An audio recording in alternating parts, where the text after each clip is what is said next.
remarqué, nous sommes toujours à Marois, dans la belle et plus prestigieuse ville du Cameroun. Bienvenue à Piwata, vous vous rappelez si bien, ça c'est en quelque sorte notre Europe qui présente le produit. Ici, nous l'emmenons au niveau de notre usine.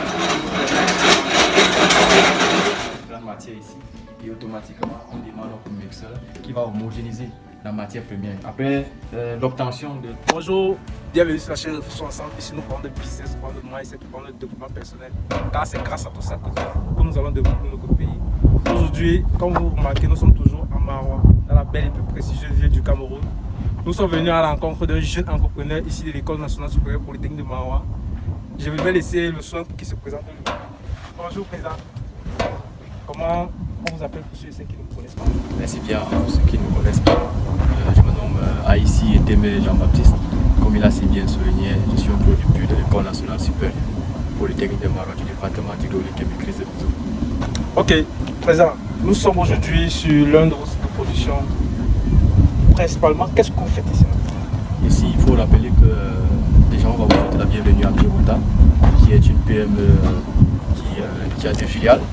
Premièrement, nous faisons dans la production et la commercialisation des biofiltres. C'est ce qui nous amène ici aujourd'hui au sein de notre usine de production. Et d'autre part, nous faisons aussi des services. Des services qui sont également dans le domaine de l'adduction en eau potable, bien évidemment. Ok.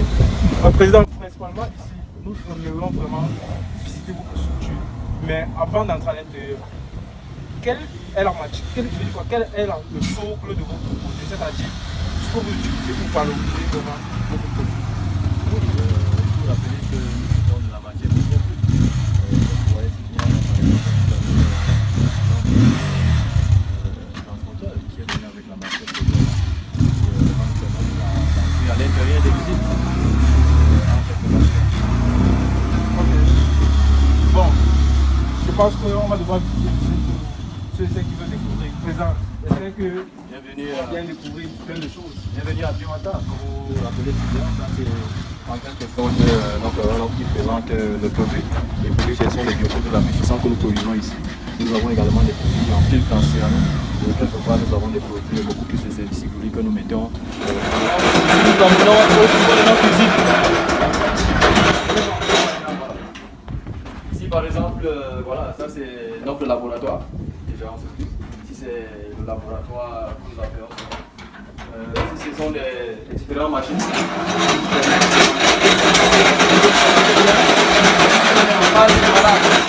sommes en train de démarrer le broyeur. Et comme je disais tantôt, quand la matière première vient directement des différents transporteurs, des différents points de collecte, parce qu'il faut rappeler que nous avons des points de collecte et notre chef logistique s'occupe du transport. Et arrivé ici, nous avons ce broyeur. Ce broyeur qui sont en train de faire le responsable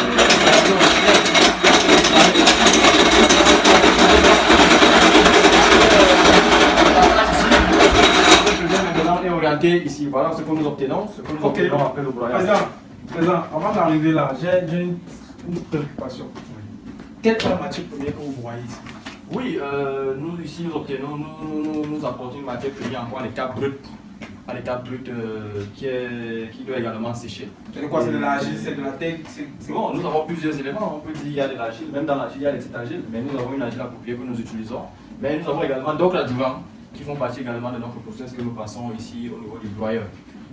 Et après le broyage, qu'est-ce qu'on fait? Après le broyage, il y a donc l'étape, puisqu'on a une certaine granulométrie qui sort du broyeur. Donc la prochaine étape c'est le tamisage, pour essayer également d'avoir une granulométrie encore plus réduite qui va nous permettre de faire une homogénéisation avec les autres composés. Donc arrivé ici, ça c'est par exemple les matières premières. Après le broyage, les matières premières sont stockées ici. Ils sont stockés ici dans les différents. Pourquoi vous choisissez les fûts que de peut-être mettre à même le sol? Bon, nous ne pouvons pas mettre la même le sol déjà, vous voyez qu'on a un problème d'espace.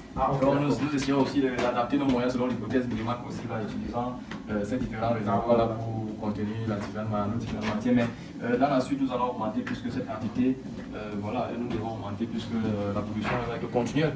Tout à l'heure, vous avez parlé de broyage et de tamisage. Là, on stocke. Je suppose qu'on stocke quelque chose qu'à l'état après le broyage. On fait comment pour tamiser? Ici, pour comprendre, quand la matière première vient à l'étape, elle est dans les sacs. Dans les sacs, nous avons un point de stockage également. Donc, quand la matière première entre déjà ici, c'est pour être broyée et stockée. Maintenant, après ce tamisage également, on prend ces particules que nous appelons peut-être quelque part les déchets, qu'on réutilise encore même pour d'autres éléments lors du processus. Donc, tout ici est valorisé. Rien n'est, vous voyez, puisque la matière à l'état brut, donc on fait juste des Alors, ça veut dire que le tamisage, c'est un process qui se fait juste après le broyage. Tout à fait. Donc, ça fait partie du processus, le tamisage. C'est déjà pour avoir une pour bien homogénéiser les différents éléments que nous ajoutons selon les différentes compositions aussi. Les gars, je tiens ici à préciser que notre ingénieur, il fait des biofiltres à base des matières premières. Et là, nous sommes dans son industrie. Il nous montre des choses merveilleuses. On a des moteurs ici qui demandent une très grande quantité d'énergie. Et nous sommes dans une zone où le courant n'arrive pas. Donc, s'il vous plaît, pour ceux qui peuvent avoir la capacité de faire arriver un bon courant ici, j'aimerais que vous puissiez le mettre à sa disposition parce que c'est grâce à ça qu'on pourra développer la fête. Sur cette machine, qu'est-ce qu'on fait principalement? Ici, ça c'est un mixeur. C'est un mixeur, puisque si nous faisons une production en masse, nous ne devrions plus faire les mélanges avec les mains, puisqu'il nécessite beaucoup d'énergie, beaucoup de force. Donc ici, après le respect des différentes proportions, nous mettons simplement nos différentes matières ici et automatiquement on démarre notre mixeur qui va homogénéiser la matière première. Après l'obtention de la barbotine que nous souhaitons ou bien que nous voulons, et bien évidemment, on a simplement ce système. Donc, on ouvre simplement là et puis nous retirons notre matière première qui va passer à une autre étape de notre processus.